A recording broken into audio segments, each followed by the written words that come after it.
Rapaziada, bom dia, bem-vindo aí a mais um vídeo do canal Vascaínos por Amor.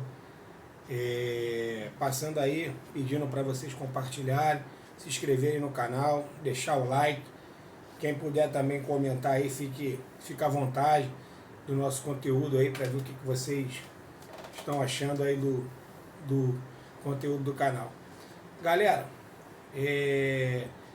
passamos aí, né, esse jogo difícil contra o rival, né, um jogo bem complicado, onde aí, se você perguntar para 80% aí dos torcedores vascaínos, acho que 80% acreditariam numa derrota, né? Aquela galera que estava pensando racionalmente, vendo a diferença de elenco, vendo as campanhas, né?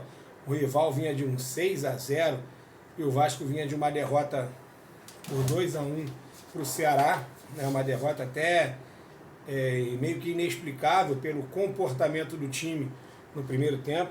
Isso foi até comentado pelo nosso treinador em alguns momentos na entrevista coletiva e durante a semana, que o Vasco não poderia manter aquela mesma postura que teve no jogo contra o Ceará e não poderia ter contra o Flamengo, né, contra o nosso rival. E realmente o time não teve essa postura, o time jogou legal, o time jogou para cima, foi bem interessante. O primeiro tempo, né, para cima, dentro das limitações técnicas do nosso time, não foi aquele time covarde das semifinais do Campeonato Carioca, onde o Vasco ficou com a bunda lá atrás, esperando alguma oportunidade e batendo muito. Você vê que dessa vez o Vasco marcou com mais eficiência, o time mais agrupado, o time mais junto. A gente não teve aquela quantidade de cartões amarelos por pancadas. Tivemos sim mais questões de jogo, como também teve pro adversário. E aí, mudando um pouco a chave, agora teremos Sul-Americana, né, um jogo difícil já amanhã, né, muito em cima. Isso eu converso muito com a questão do elenco, né? Se nós temos elenco para disputar tantos jogos assim, um em cima do outro. O Vasco jogou sábado, o Vasco deve ter feito um regenerativo ontem, já treinou hoje, com uma boa notícia, o Adson está treinando, então provavelmente vai estar à disposição do jogo para o jogo de amanhã. Na entrevista contra o rival pós-jogo, o Carille não confirmou essa presença do Adson, mas ele treinando hoje, a gente já tem mais chance, até porque ele não perdeu muito treino. Ele jogou quarta-feira contra o Ceará, então já treinando hoje, é muito provável que ele esteja entre os relacionados para amanhã. E aí você tem um jogo que, pelo que eu pesquisei, o Vasco vai entrar praticamente com o mesmo time que jogou sábado, né? O Ryan no ataque, o Nuno, o Verrete, no meio campo o Jair, né, com o Hugo Moura e o Coutinho, dando a entender que o Tietê ainda deve estar de fora desse jogo. O Tietê não está treinando, né? Provavelmente, se ele está liberado, não deve estar treinando com o grupo. Então realmente deve estar sendo, até deve dar uma segurada nele, quem sabe, para o jogo contra o Cruzeiro, né, no próximo domingo. Falando nesse jogo, a gente vê que ontem o Cruzeiro perdeu, né, do Bragantino, e o técnico do Cruzeiro já disse que vai poupar os jogadores para o jogo da Sul-Americana. Então, assim, é muito provável que ele entre amanhã, na terça ou na quarta, eu não sei quando é o jogo, com o time misto. Eu sei que não é no Brasil, é fora do Brasil o jogo. E contra o Vasco no domingo, provavelmente time titular. E o Vasco vem nessa sequência aí de...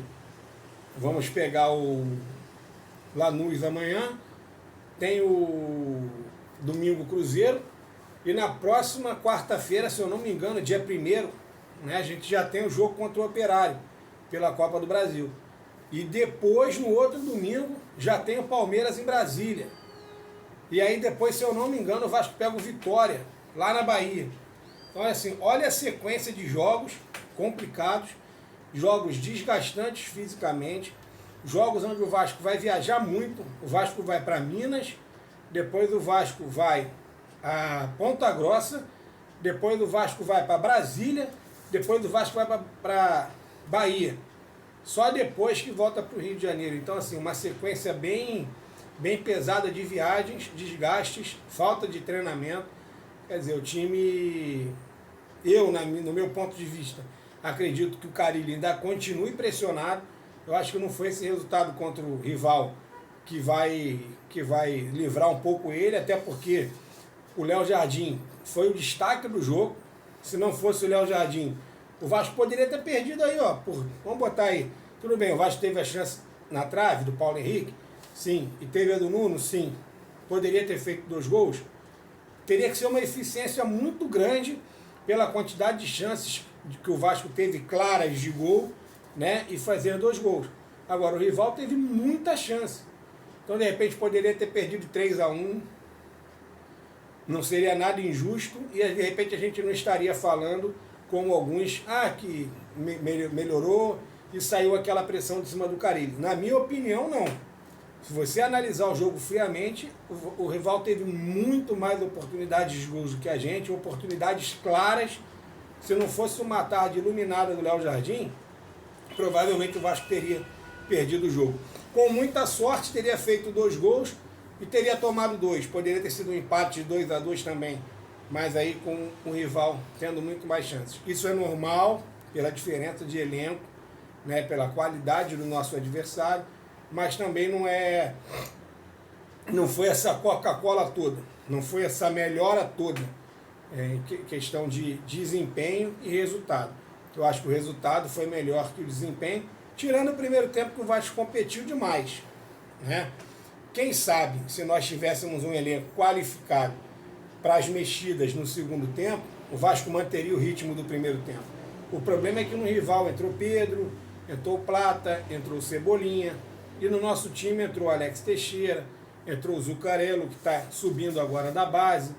Então, assim, o Vasco, em relação isso também prejudicou. O Vasco ficou bagunçado no final, porque saiu o Coutinho, entrou o Zuccarello, o Alex Teixeira ali para armar o time, então não ficou o nível, a disparidade dos times do primeiro tempo para o segundo aumentou.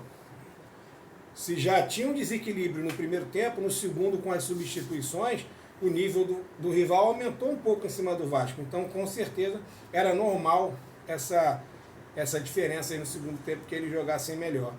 Pessoal, provavelmente vou fazer um vídeo amanhã, antes do jogo contra o Lanús. Lembrando que o Vasco permaneceu, o Vasco caiu para a 8ª posição, né, com todos os jogos da tabela. Se eu não me engano, a gente iniciou em 6º, caímos para a 8ª. Então isso não pode acontecer.